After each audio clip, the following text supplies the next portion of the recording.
शिव की महान रात्रि महाशिवरात्रि का त्योहार भारत के आध्यात्मिक उत्सवों की सूची में सबसे महत्वपूर्ण है। सद्गुरु बता रहे हैं कि यह रात इतनी महत्वपूर्ण क्यों है और हम इसका लाभ कैसे उठा सकते हैं।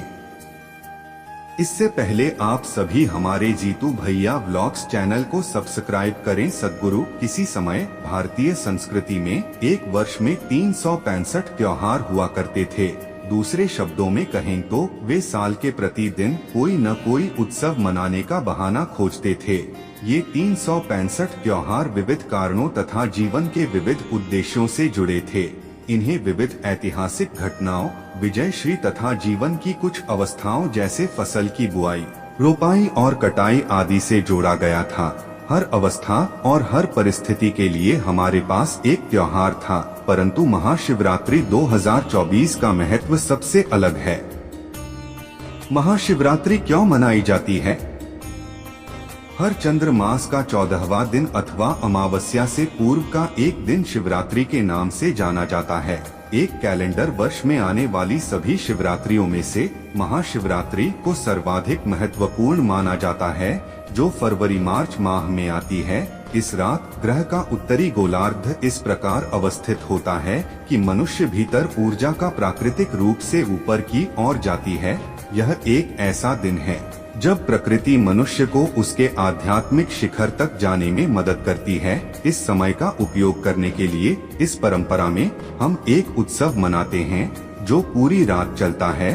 पूरी रात मनाए जाने वाले इस उत्सव में इस बात का विशेष ध्यान रखा जाता है कि ऊर्जाओं के प्राकृतिक प्रवाह को उमड़ने का पूरा अवसर मिले। आप अपनी रीढ़ की हड्डी को सीधा रखते हुए निरंतर जागते रहते हैं। महाशिवरात्रि का महत्व। महाशिवरात्रि आध्यात्मिक पथ पर चलने वाले साधकों के लिए बहुत महत्व रखती है। यह उनके लिए भी बहुत महत्वपूर्ण है जो पारिवारिक परिस्थितियों में हैं और संसार की महत्वाकांक्षाओं में मग्न हैं। पारिवारिक परिस्थितियों में मग्न लोग महाशिवरात्रि को शिव के विवाह के उत्सव की तरह मनाते हैं। सांसारिक महत्वाकांक्षाओं में मग्न लोग महाशिवरात्रि को शिव के द्वारा अपने शत्रुओं पर विजय पाने के दिवस के रूप में मनाते हैं। परंतु साधकों के लिए यह वह दिन है जिस दिन वे कैलाश पर्वत के साथ एकात्म हो गए थे। वे एक पर्वत की भांति स्थिर व निश्चल हो गए थे।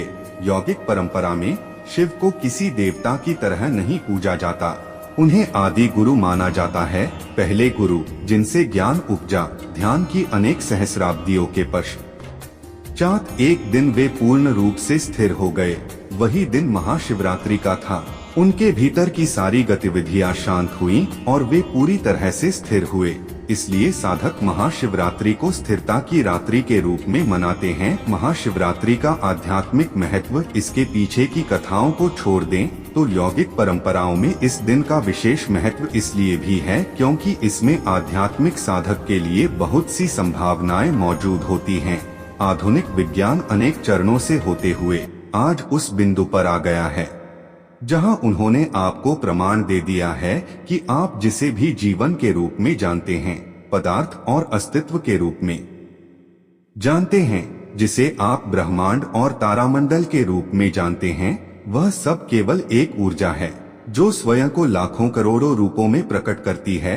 यह वैज्ञानिक तथ्य प्रत्येक योगी के लिए एक अनुभव से उपजा सत्य है। योगी शब्द से तात्पर्य उस व्यक्ति से है जिसने अस्तित्व की एकात्मकता को जान लिया है। जब मैं कहता हूँ योग तो मैं किसी विशेष अभ्यास या तंत्र की बात नहीं कर रहा। इस असीम विस्तार को तथा अस्तित्व में एकात्म भाव को जानने की सारी चाह योग है। महाशिवरात्रि की रात व्यक्ति को इसी का अनुभव पाने का अवसर देती है। शिवरात्रि महीने का सबसे ज्यादा अंधेरे से भरा दिन। शिवरात्रि माह का सबसे अंधकारपूर्ण दिवस होता है। प्रत्येक माह शिवरात्रि का उत्सव तथा महाशिवरात्रि का उत्सव मनाना ऐसा लगता है मानो हम अंधकार का उत्सव मना रहे हों। कोई तर्कशील मन अंधकार को नकारते हुए प्रकाश को सहज भाव से चुनना चाहेगा, परंतु शिव का शाब्दिक अर्थ ही यही है। जो नहीं है, जो है वह अस्तित्व और सृजन है। जो नहीं है वह शिव है। जो नहीं है उसका अर्थ है। अगर आप अपनी आंखें खोलकर आसपास देखें और आपके पास सूक्ष्म दृष्टि है तो आप बहुत सारी रचना देख सकेंगे। अगर आपकी दृष्टि केवल विशाल वस्तुओं पर जाती है तो आप देखेंगे कि विशालतम शून्य की अस्तित्व की सबसे बड़ी उपस्थिति है। कुछ ऐसे बिंदु जिन्हें हम आकाशगंगा कहते हैं, वे तो दिखाई देते हैं, परंतु उन्हें थामे रहने वाली विशाल शून्यता सभी लोगों को दिखाई नहीं देती। इस विस्तार, इस असीम रिक्तता को ही शिव कहा जाता है। वर्तमान में आधुनिक विज्ञान ने भी साबित कर दिया है कि सब कुछ शून्य से ही उपजा है और शून्य में ही विलीन हो जाता है।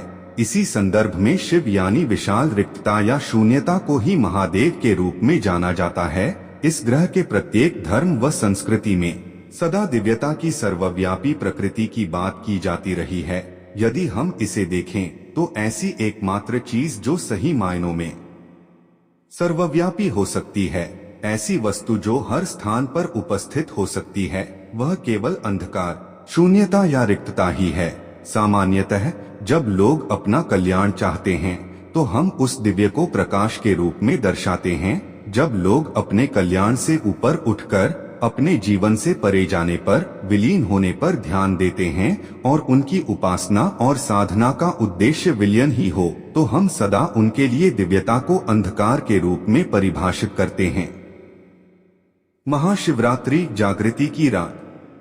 महाशिवरात्रि एक अवसर और संभावना है जब आप स्वयं को हर मनुष्य के भीतर बसी असीम रिक्तता के अनुभव से जोड़ सकते हैं, जो कि सारे सृजन का स्रोत है। एक ओर शिव संहारक कहलाते हैं और दूसरी ओर वे सबसे अधिक करुणामयी भी हैं। वे बहुत ही उदार दाता हैं। यौगिक गाथाओं में वे अनेक स्थानों पर महाकरुणामयी के रूप में सामने आते हैं।